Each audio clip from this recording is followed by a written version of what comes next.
Frédéric Bézian est un auteur de BD qui vit en Haute-Garonne. Outre un ouvrage collectif sur Dylan, auquel il a participé en adaptant la chanson Tombstone Blues, il sort La Belle Vie chez Delcourt, un livre atypique pour l'auteur. Lui, que l'on connaissait pour les atmosphères sombres où les âmes sont torturées, met ici de la lumière dans son œuvre. La Belle Vie, ce sont des chroniques à la plume, du quotidien, aussi banal que poétique, farfelu qu'en prise directe avec le réel.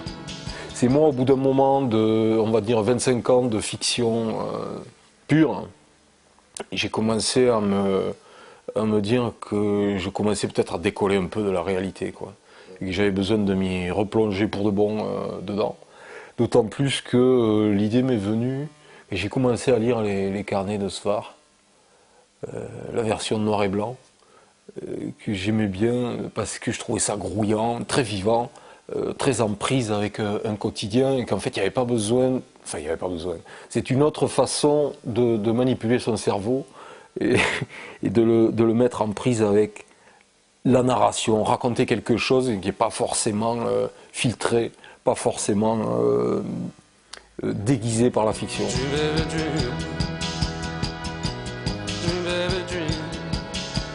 Pour une fois que je m'occupe du quotidien, de la vie de tous les jours, de petites choses entendues dans le métro, dans le train, à la maison, dans la rue, dans les magasins, n'importe où.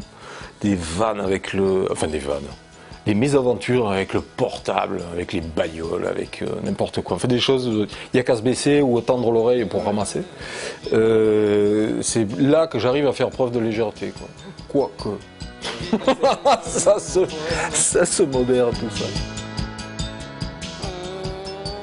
L'album, il n'est pas foncièrement comique, quoi. Il y a des choses grotesques, il y a des choses tout à fait pathétiques, il y a des choses tout à fait charmantes, ne serait-ce que parce qu'il y a un seul personnage positif, j'aime pas le mot, mais lumineux pour le coup, dans toute cette galerie de types à problèmes, à complexes, avec des mal-vivres, des façons de mal se démerder dans la vie, etc. Il y en a un qui est un petit gamin de 5 ans qui, lui, alors, est décomplexé, fantaisiste, rigolo, intelligent, qui prend les choses en les sentant bien, etc.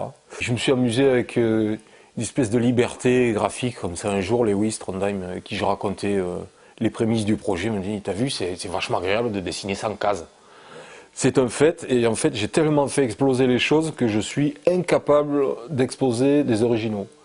Parce que chaque scénette fait entre 1 et 5-6 pages, on va dire, et aucune n'est dessinée sur une page. J'ai des dessins éparpillés absolument partout.